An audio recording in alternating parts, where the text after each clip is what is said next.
Part 1. You are going to listen to a talk about library system. First, you have some time to look at questions 1 to 4.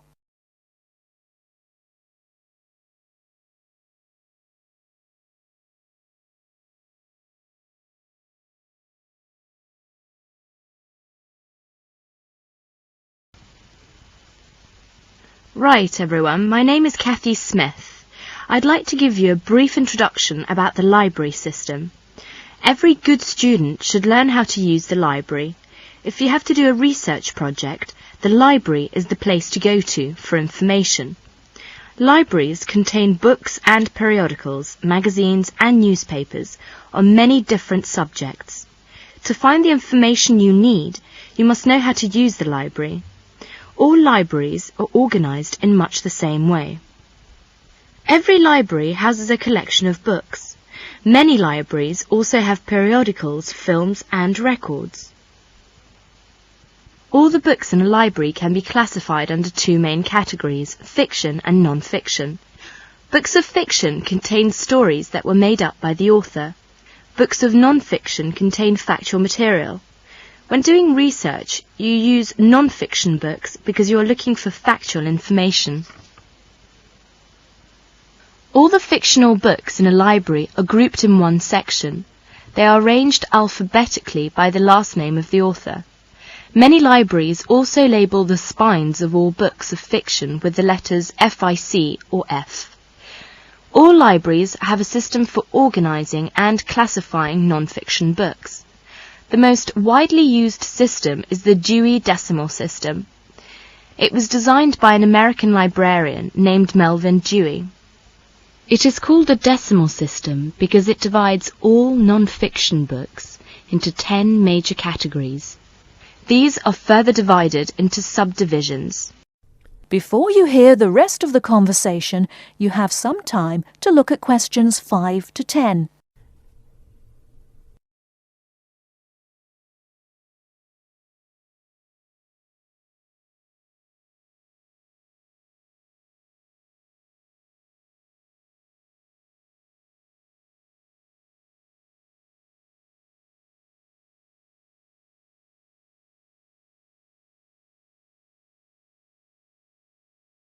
Now listen and answer questions 5 to 10.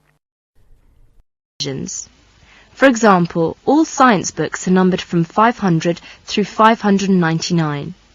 Each different field of science has a number within the 500 category. For example, astronomy is 520 and chemistry is 540. The Dewey Decimal System provides a category for every type of non-fiction book. The best way to locate a book in the library is to use the card catalogue. The card catalogue is an index of all the books in the library. Information about a book is listed on cards. All the cards are filed alphabetically and stored in drawers in large cabinets. The card catalogue can help you locate a particular book, a book on a certain subject, or a book by a particular author. In the card catalogue, each book has 3 cards, an author card, a title card and a subject card. The author card is alphabetized under the author's name. The title card is filed alphabetically according to the title of the book. The subject card is filed alphabetically under the name of the subject of the book. In many university libraries, they use their own Biblitus cataloguing system or the microfiche system. Both of them list publications under author and title, and both are very easy to use. Now let us see the reference books. We all know that reference books make up an important part of a library's non-fiction books collection. They contain facts and information about any subject you can think of. Reference books are not meant to be read from cover to cover. You should use them when you want important facts and information about a particular subject. Let's see some major types of reference books. First, dictionaries. Dictionaries are books that list and give the meanings of the words in a language. They also give the pronunciation of words in a dictionary which are listed alphabetically. Second is encyclopedias. Encyclopedias are reference books that provide factual information about people, events, places and subjects of lasting interest. Each article is written by a specialist on the topic being discussed. An encyclopedia usually consists of a number of books arranged in a set. The volumes are arranged in alphabetical order according to the topic of each article. Letters are stamped on the spine of each volume to indicate the alphabetical rang of the topics in each volume. For instance, if you wanted to find information about the moon, you would look in volume 8 of the encyclopedia pictured here. Next is atlases. An atlas is a book of maps. It may contain many different kinds of maps. The maps in an atlas are often arranged alphabetically by country or continent. Almanacs are also a type of reference books. An almanac is a book that contains recent statistics and summaries of information on a wide variety of topics. It is published annually. Information is listed alphabetically by subject. Indexes are alphabetical lists of names, titles and subjects that tell where information about each can be found in other publications. For example, the Reader's Guide to Periodical Literature can help you find magazine articles that have been published about a particular subject. It will give you the names of publications that have carried articles about the subject, the dates and volume numbers of the particular issue in which the articles appeared. You should be aware that reference books may not be taken out of the library under any circumstances. They are used only in the library. That is the end of part 1. You now have half a minute to check your answers.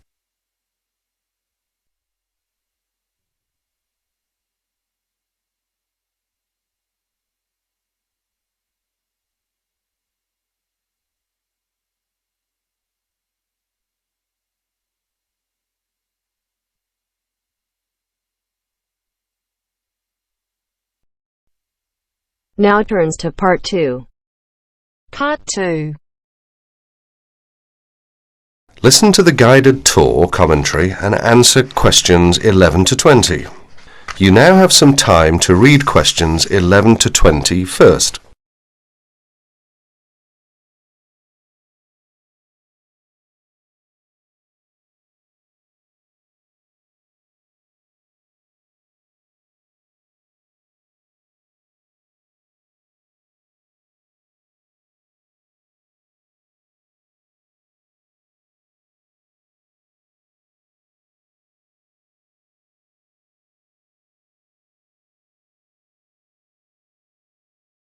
Welcome to the library tour.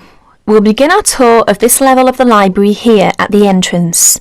Then we'll go in a clockwise direction. So, first of all, over here on the left, next to the entrance, is a touchscreen information service. These computers can be used at any time to get general information about the library and how it works. In front of the touchscreen information service are the catalogues. As you can see, it's a computerized catalogue system and it's very easy to use. The catalogues are linked up to the other libraries at the university, so make sure you check which library a book is in when you are trying to locate a particular item. Next, along here on the left, we have the circulation desk for borrowing and returning books. The returns area, the place for returned books and other items, is at the end of the circulation desk, near closed reserve. Closed reserve, as most of you probably know, is a collection of books that are in high demand, so they are on restricted circulation. If a book is on closed reserve, you can only borrow it to use within the library for 3 hours at a time. Over there in the corner are the shelves for newspapers. The library has an extensive collection of local and international English language newspapers. They are kept on those shelves for 1 month and then stored elsewhere. As we continue on our tour, around to the right, this large central section is the reference section. Reference texts cannot be borrowed for use outside the library. They must be used within the library. All these shelves in the centre of this level are the reference section. Now, the stairs here on the left lead to level 2 only. On level 2 are most of the law books. To go up to the other levels of the library, you have to use a lift. Beside the stairs are the restrooms for this floor. Now, as we walk around this corner to the right, this large room on the left is the Audio-Visual Resource Centre. You can come here if you wish to listen to a tape or watch one of the library's videos. Next to the Audio-Visual Resource Centre is the photocopying room. There are 15 copiers for student use, and we've recently added a colour copier. The system for copying uses cards, not coins. You can buy a photocopy card from the technician in charge of the photocopying room, or from the information desk if he isn't here at the time. On our right, these work tables are for student use, especially for small groups to work together. Or you and your colleagues can use the conference room, which is that small room there next to the lockers. You can work on group projects in the conference room without disturbing anyone, and there's a conference room on each level of the library. The round desk in front of the lockers is the information desk. If you need help using the catalogues, or you need to organise a loan from another library, the information desk is the place to come. And finally, here, beside the exit doors, these 2 shelves contain current magazines and journals. Like the newspapers, they are kept here for a time and then stored elsewhere. OK, that's the end of the tour of this level of the library. I'll leave you to look around yourselves now, and if you need any further help, please ask at the information desk. That is the end of part 2. You now have half a minute to check your answers.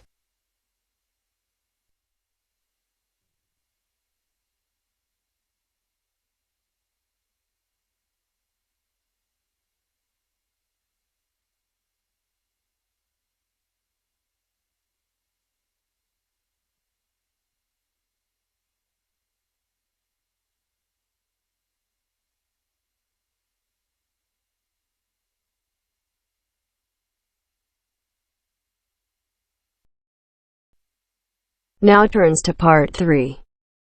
Part 3.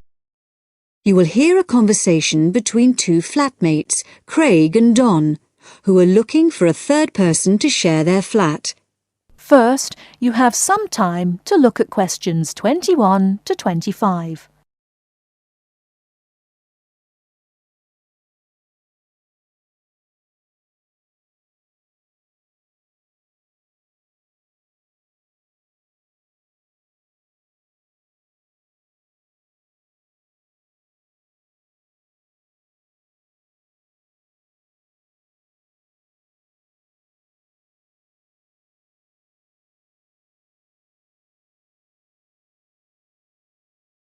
Now listen carefully and answer questions 21 to 25. Hi Craig, been home long? Yeah, quite a time. Did anyone phone about renting the spare room? Yeah, we've had 3 phone calls about it. Really? Yeah. Do you want to hear about them? Sure. Right.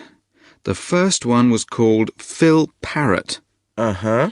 He's a teacher. He's just qualified and he teaches sports. OK. Actually, I'm not sure about him. He certainly sounded energetic, but he asked lots of questions about whether we smoked and what sort of food we cooked. Yeah. I mean, we don't exactly live on pizza and chips and takeaways. Well, not quite, but...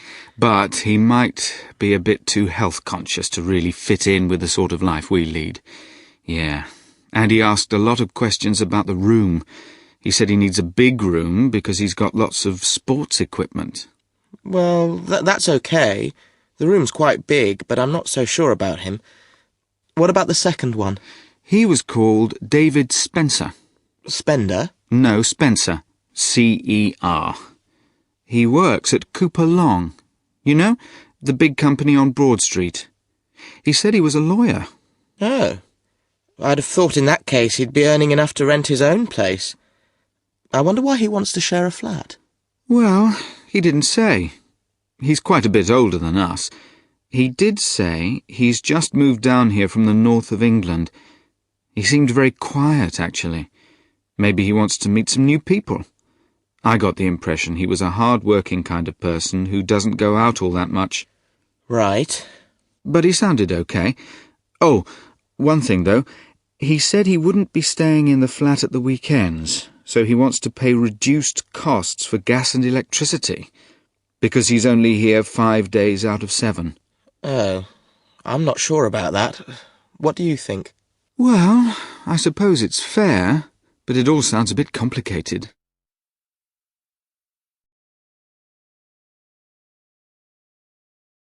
Before you hear the rest of the talk, you have some time to look at questions 26 to 30.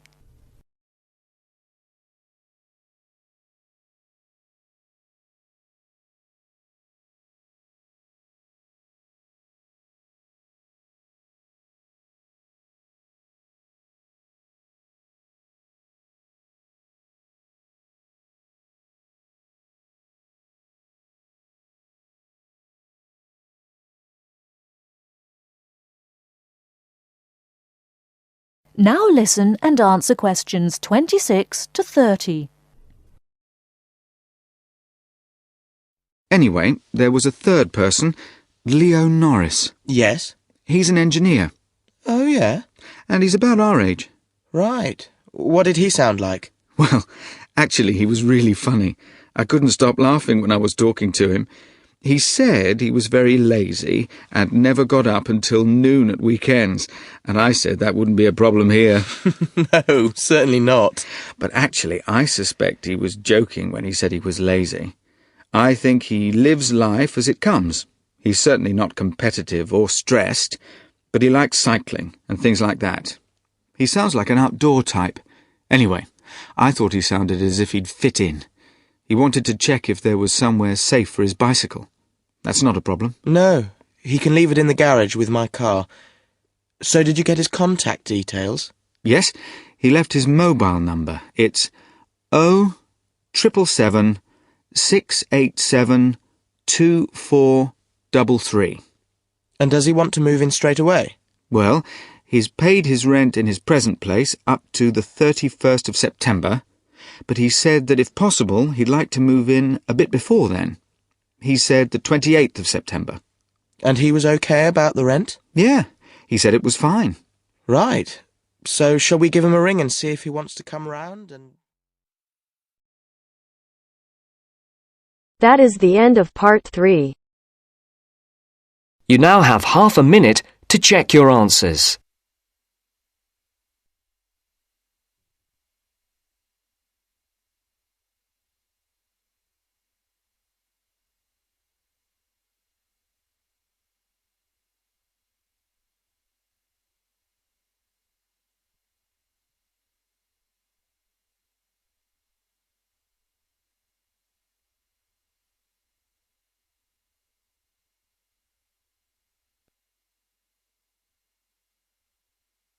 Now turns to part 4.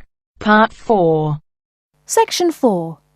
You will hear part of a lecture on art history. First, you have some time to look at questions 31 to 40.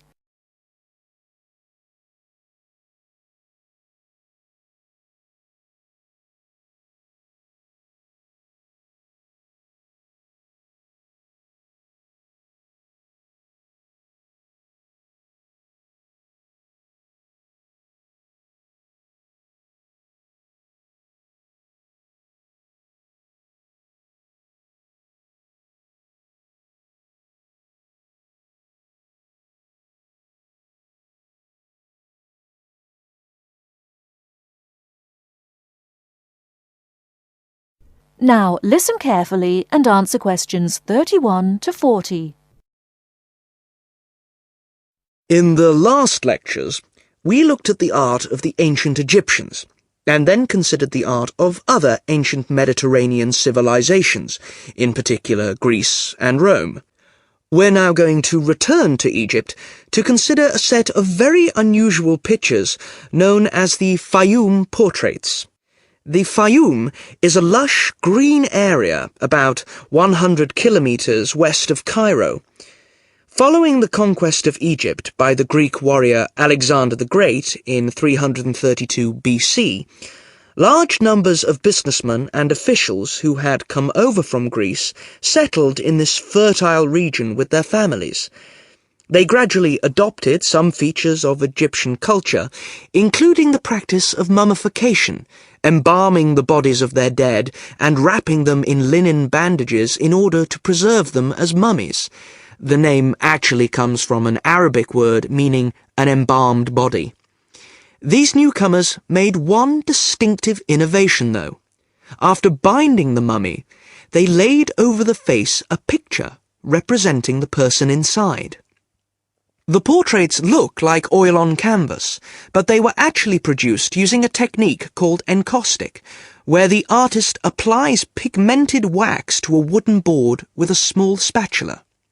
The Egyptologist William Petrie, who discovered many of these mummies with their accompanying portraits at the end of the 19th century, was convinced that they were actually done in the lifetime of the subject, rather than being painted after the person's death, as had been the case with older Egyptian paintings.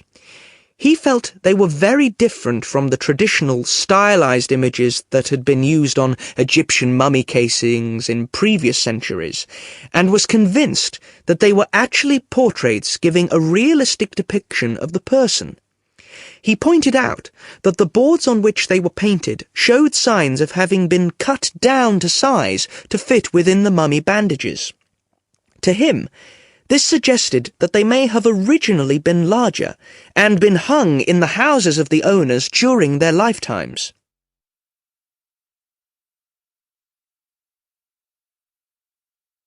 But more than a century after they came to light, nobody knew how far they were really depictions of real people, as against idealized portraits. Then a team from Manchester University decided to find out, by recreating the faces of Fayum mummies in clay, and then comparing the reconstructions with the portraits. The team was provided with skulls from 2 Fayum mummies from the British Museum, and given the information, based on X-rays and other evidence, that one of the mummies was of a 50-year-old man, and the other was a woman in her early 20s. Armed only with this information, they set to work. First, they created copies of the skulls. Then they used clay to build up the facial muscles in order to reconstruct what the person looked like. After weeks of painstaking labour, 2 faces emerged. Only then were the 2 portraits revealed so that the match between the reconstructions and the portraits could be examined. In the case of the man, both model and portrait showed a broad, flat face with a slightly hooked nose and a fleshy mouth with broad lips, but the man in the portrait was noticeable for his 5 o'clock shadow, the beard beginning to grow around his chin and on his cheeks. This would have been quite a recognizable feature of the man in real life, and an easy thing for the painter to copy. However, it wasn't something that the makers of the model could know about. In the reconstruction, the right eye was slightly higher than the left, and this was the same on the portrait. But on the portrait, the eyes were very large, which is standard with many of the Fayum portraits, while in the model they were longer and narrower. The portrait of the woman appeared to be even more of a standard type, with her large eyes, straight nose, and small mouth. These pretty feminine features suggested this could be an idealized woman's face, and yet it proved to match the reconstruction surprisingly closely. The proportions of the lower face corresponded, and so did those of the forehead, though in the portrait the eyes were closer together and larger than in the reconstruction. And in both cases, the head was set on a solid neck, suggesting a more powerful physique than you might have expected from these delicate features. So, overall, the similarities between the portraits and the models are too close to be accidental. The artists may have started from a standard picture, but attempts were made to modify this to reflect the characteristics of the subject, what gave the face its personal qualities. Obviously, this isn't much of a sample upon which to judge an entire genre of portraiture, but the researchers are convinced that, on the whole, The artists aimed to represent their subjects as they appeared in real life, whether this was flattering to them or not.